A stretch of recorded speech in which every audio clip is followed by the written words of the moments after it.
everyone. I know I'm always writing about makeup application and tips, but I thought it'd be great to show some practical videos because we're online, so we've got that ability. So I asked fabulous makeup artist Nikki Lovrich to join us and do a series of how-tos. So she's with us today. What are you going to do for us first, Nikki? Right, Gina, today I'm going to talk about creating the perfect base, and that involves primer, concealer, foundation and powder. All those important products that you need to get your foundation absolutely perfect so then you can start applying colour. Right, Gina, I thought we'd start by talking about primer. Now Sasha, my beautiful model's face, is cleansed and moisturised. That's the best way to start when you're going to apply your foundation. Okay, now primer is a good way to kind of, I say, fill in the gaps. Doesn't sound very glamorous, but that's what it does. It tends to get rid of fine lines and also fill in pores. So I don't need to use a lot on Sasha, but I'm just going to apply it through the T-zone. And I love the way primer gives the skin that lovely velvety satiny finish. In fact, it's one of those things you can almost wear on its own. So why wouldn't you use it over the entire face? Because I tend to like to use it in the T-zone where the skin is a little oilier and the pores are more open. And also I don't generally bring the foundation too far into the hairline because then it can just look a little bit too overly made up. Right. I tend to only apply the foundation where I actually need it. So the good thing about primer, apart from filling in the gaps, is it also makes the makeup last a lot longer.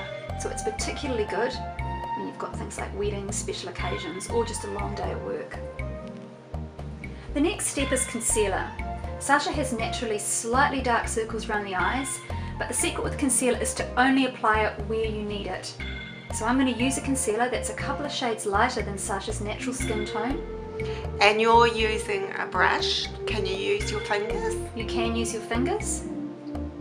Fingers are the easiest and quickest way to apply makeup. As a makeup artist, I tend to use brushes, but when I'm applying makeup on myself, I actually use my fingers. Right. So I've applied this with the brush and then just blended it out with my fingertip. So you can see where the concealer's going. And how do you know what colour to use? Use a colour that blends into your natural skin tone, but that's just a shade or two lighter. Now always bring your concealer through that area, never bring it all the way around. If you bring concealer all the way around, you'll get a reverse panda effect. Right. Now foundation application. You can use your fingertips, or you can use a buffer brush, or you can use a flat brush. So we need to find a colour that matches the skin. This is about right. If you look at that colour compared to the skin, it's slightly warmer. So we start blending that out with the brush. And you don't test on your hand, do you? Always test makeup on the face. So do that, and then I'm going to get this brush, circular movements. Beautiful. Buff it out. The brush feels nice. So you can see that buffs the makeup into the skin, giving a very natural finish.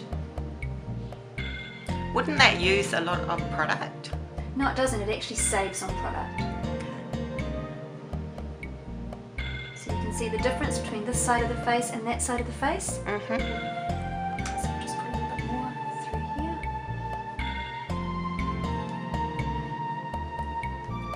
You can also use a sponge to apply makeup, although I think you waste a lot of product with the sponge because the sponge absorbs the foundation. Right. Whereas with the brush, it just goes directly onto the skin and then it blends out beautifully. Of course, you can also use just your fingertips if you don't have the brushes on hand, but the brushes are a way to get a very professional finish. Right, today I'm using Clinique Even Better foundation. Goes on with a very smooth satiny finish, provides great coverage, but doesn't look heavy or cakey, which is what I love. I also like to get a small amount of foundation, close your eyes, and just pop it across the eyelids. And it acts like a primer and makes the eye makeup last longer.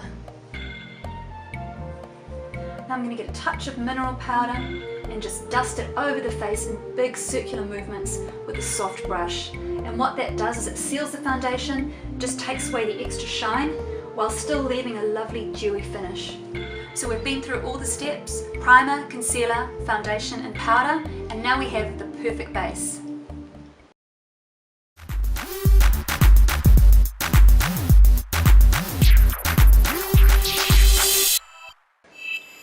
so much, Nikki.